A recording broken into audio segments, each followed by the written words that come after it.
টাকা হয়েছে? 12,056 12,056। দেখেন তো কত আছে এখানে।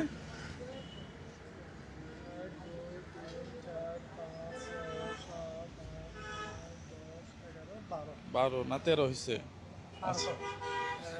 আচ্ছা প্রিয় বন্ধুরা, আমরা ফটিকছড়িতে যে মাদ্রাসার কাজ করতেছি উপরে টালি টিন দিয়ে, আমাদের অল্প কিছু টালি টিন শর্ট হয়েছে।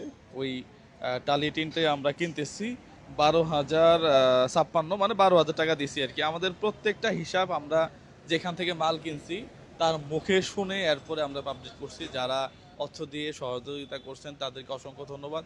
এবং কে কে অর্থ দিয়েছেন, কত পয়সা পাঠাইছেন, এটারও একটা ভিডিও আছে, এটা আপনারা দেখে নেবেন। সবার জন্য শুভকামনা। ওইটা আমরা এই মাসের শেষের দিকে কাজ কমপ্লিট করতে পারবো ইনশাল্লাহ। Thank you so much.